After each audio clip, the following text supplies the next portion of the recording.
अस्सलाम वालेकुम नाज़रीन। दिया दिया लाट में सतार सरोई अवां जी ख़िदमत में हाज़िर आहे। इंटरव्यू सीरीज़ में अॼु असां टालपुर दौरे जे हवाले सां कुझु अहम ॻाल्हियूं शेयर कंदासीं। टालपुर दौरे जे हवाले सां हिन खां अॻु बि असां कुझु शयूं शेयर करे चुका आहियूं, पर कुझु नयूं ॻाल्हियूं मूंखे यादि पियूं आहिनि त मूं सोचियो त इहे बि तव्हां सां शेयर कजे। कॾहिं कॾहिं इंटरव्यू में इहो पुछंदा आहिनि त बाबा पहिरीं चोयारी, कॾहिं कॾहिं पुछंदा आहिनि त उहा कहिड़ी सिंध जी हुकूमत आहे जंहिंमें चोयारीअ जो निज़ाम क़ाइमु थियो। त यकीनन अव्हां जे इल्म में हुजणु खपे त इहा टालपुरनि जी हुकूमत आहे ऐं मीरनि जॾहिं इक़्तिदारु संभालियो तॾहिं सिंध में चोयारीअ जो निज़ाम क़ाइमु कयऊं।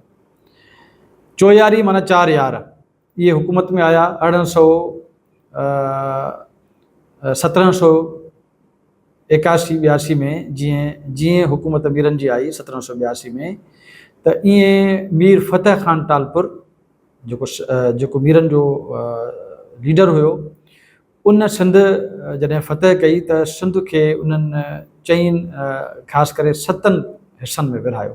याने सिंध जा 3 भाङा, तबई भाङा 3 थिया। माना हिकिड़ा हैदराबाद में अची मीर वेठा, ॿिया ख़ैरपुर में वेठा ऐं 3 मीरपुर ख़ास में वेठा। 3 हिसा हुन जा थिया, पर इक़्तिदार जी केक जा 7 भाङा थिया। यानी 4 हिसा मीर फ़तेह ख़ान टालपुर पाण वटि रखिया ऐं 2 हिसा हुन मीर सोराब ख़ान टालपुर जे हवाले कया, जंहिं वञी पंहिंजे लश्कर समेत ख़ैरपुर खे संभालियो ऐं अहिड़े तरीक़े सां ठारे खान वारा मीरपुर ख़ास हलाए विया। पहिरीं चोयारी जेका आहे, जॾहिं असां पहिरीं चोयारी जी ॻाल्हि था कयूं त पहिरीं चोयारी में मीर फ़तेह ख़ान टालपुर ऐं हुनजो भाउ मीर ग़ुलाम अली ख़ान टालपुर, मीर अली मुराद ख़ान टालपुर ऐं अहिड़े तरीक़े सां मीर करम अली ख़ान टालपुर, ही 4 भाइर हुआ जिन पंहिंजे इब्तिदा में हुकूमत कई ऐं हिननि जो तक़रीबन कोई 50 साल अरसो आहे हुकूमत जो। मीर फ़तेह ख़ान टालपुर खां पोइ संदसि भाउ ॿियो मीर आयो, उनखां पोइ 4, पोइ 4 अहिड़े तरीक़े सां। अच्छा, हिन दौर में हिकिड़ी ॿा अहम ॻाल्हि मां तव्हां सां शेयर कंदो हलां त मिर्ज़ा कलीश बेग जो जेके वॾा आहिनि उहे बि असांखे हिन मीर दौर में, इहो तव्हां खां केरु सवाल पुछी सघे थो त मिर्ज़ा कलीश बेग जा वॾा आहिनि त असुल जारजा जा, पर इहे सिंध में कॾहिं आया त तव्हां चवंदो इहे मीरनि जे दौर में आया। यानी मीर ग़ुलाम अली ख़ान जे दौर में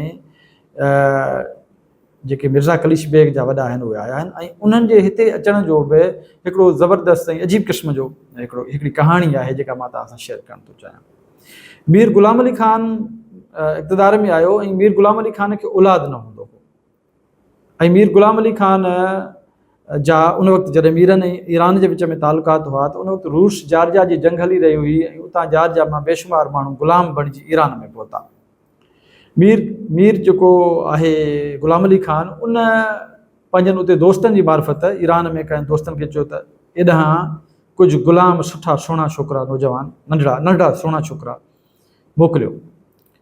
त हुननि उतां हिकिड़ो ग़ुलाम ख़रीद कयो ईरान मां ऐं उन ग़ुलाम खे मीर साहब ॾांहुं मोकिलियाऊं ऐं मीर ग़ुलाम अली ख़ान ॾांहुं उहो जेको छोकिरो आयो उहो आहे मिर्ज़ा ख़ुसरू बेग, जंहिंखे मिर्ज़ा ख़ुसरू बेग जे नाले सां सुञाणनि था।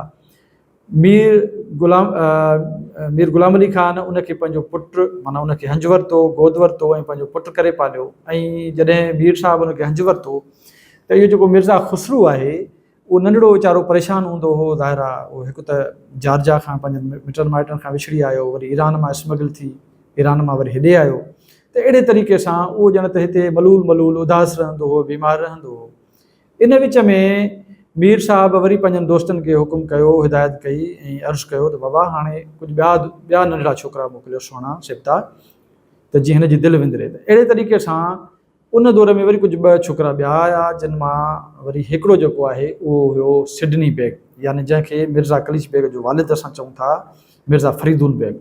उहो मिर्ज़ा सिडनी आयो। जॾहिं उहो मिर्ज़ा सिडनी आयो हिते, सिडनी खे मिर्ज़ा फरीदुन बेग जो नालो ॾिनो वियो ऐं अहिड़े तरीक़े सां इहे ॿिन्ही खे शहज़ादनि वांगुरु हिननि मीरनि पालियो, यानी मिर्ज़ा ख़ुसरू बेग ऐं मिर्ज़ा फरीदुन बेग।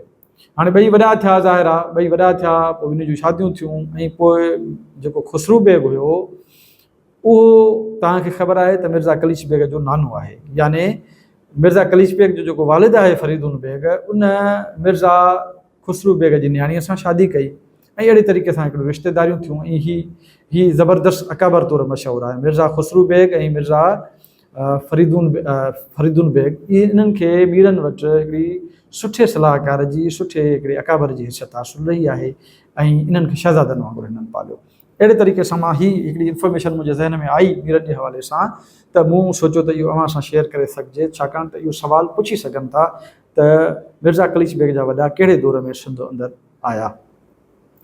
अच्छा, ॿी ॻाल्हि जेका आहे त मिसाल जे तौर ते तव्हांखे ख़बर आहे त मीरनि ऐं शाह शुजा जे विच में जंग लॻी। हाणे इहो सुवालु थी सघे थो त बाबा जॾहिं शाह शुजा ऐं मीरनि जे विच में जंग लॻी त सिंध जो हाकिम केरु हो उन वक़्तु, मीरनि जो चौयारीअ जो कहिड़ो हाकिम हो?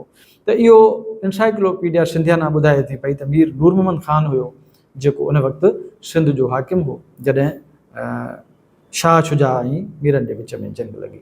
सो इहे ॿ नयूं ॻाल्हियूं हुयूं मुंहिंजे ज़हन में, मूं सोचियो तव्हां सां शेयर कयां। ऐं पहिरीं चौयारीअ जो क़याम अमल में अचे थो मीरनि जे दौर में, ऐं इहे 50 साल हुकूमत कनि था। अहिड़े तरीक़े सां वरी बाक़ी जेके 2 हुक्मरान आहिनि, याने मीर नूर मोहम्मद ख़ान ऐं मीर आख़िरी जेको आहे मीर नसीर ख़ान, इहे कुल 10 साल हुकूमत कनि था पोइ हिते। ऐं आख़िरी टालपुर हुकमरान तव्हांखे ख़बर आहे मीर नसीर ख़ान आहे, जंहिंखे पोइ गिरफ़्तार करे ऐं पोइ पहिरियां पूने मोकिलियो वियो, पोइ वरी कलकत्ते में मोकिलियो वियो हिननि खे। सो इहो हिकिड़ो तवील सिलसिलो आहे। ऐं सिंधीअ में चवंदा आहिनि त मीरनि खे पंहिंजे घरां लॻी। सो इहा मीरनि खे पंहिंजे घरां लॻी वारी जेका ॻाल्हि आहे उहा बिल्कुलु दुरुस्त आहे।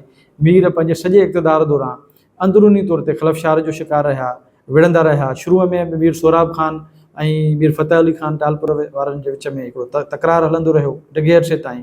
वरी उन्हनि जे विच में ठाह थियो। वरी विच में हिकिड़ो अहिड़ो टाइम आयो जो मीर ठारे ख़ान ऐं हैदराबाद वारनि मीरनि में हिकिड़ी जंग लॻी, जंहिंमें 300 हैदराबाद 400 हैदराबाद जा हैदराबाद जे मीरनि जे लश्कर मां माण्हू मारिया विया, 300 ठारे ख़ान जे लश्कर मां माण्हू मारिया विया। ईअं हिकिड़े डिघे अरसे ताईं मीरनि जे विच में अंदरूनी ख़लफ़शार ॾिफेर रहियो। ऐं इहो ई सबबु आहे जो अंग्रेज़ हिते सिंध में हावी थींदा विया। ऐं जॾहिं आया त उन्हनि अंदरूनी तौर ते सिंध जे मीर टालपुरनि खे चङी रीति परखे वरितो ऐं इहो महसूसु करे वरितो त हीअ अंदरूनी तौर वेड़ जो शिकार आहिनि, इतिहाद कोन्हे हिननि में। इन जे करे हुननि हिते सिंध ते आहिस्ते आहिस्ते कब्ज़ो जमाए वरितो। मीरनि ऐं टालपुरनि जे विच में जेको पहिरियों वाइदो थियो, उन में बि इहो तइ थियो त अंग्रेज़नि जो हिकिड़ो माण्हू मीरनि जी दरबार में रहंदो मुस्तक़िल तौर ते। ऐं उन मुस्तक़िल तौर रहण वक़्तु उन्हनि अंदाज़ो लॻाए वरितो त मीर हाणे एको ऐं इतिहाद विञाए चुका आहिनि ऐं हिननि खे फ़तेह करणु तमामु सवलो आहे। ऐं पोइ तव्हां ॾिठो त मियाणी वारी जंग ऐं पोइ दुबे वारी जंग में बाक़ाइदा मीरनि जी हुकूमत जो तख़्तो ऊंधो थियो ऐं पोइ अंग्रेज़ आया। उमेदु आहे त हीअ बेसिक इंफॉर्मेशन टालपुर दौर जे हवाले सां ऐं मिर्ज़ा कलीच बेग जे वॾड़नि जे हवाले सां तव्हांजे कमु ईंदी। सो मोकिलाणी न आहे, वरी कंहिं ॿी वीडियो में कंहिं ॿिए मौज़ूअ सां गॾु हाज़िर थींदासीं। जेॾां पेर तेॾां ख़ैरु।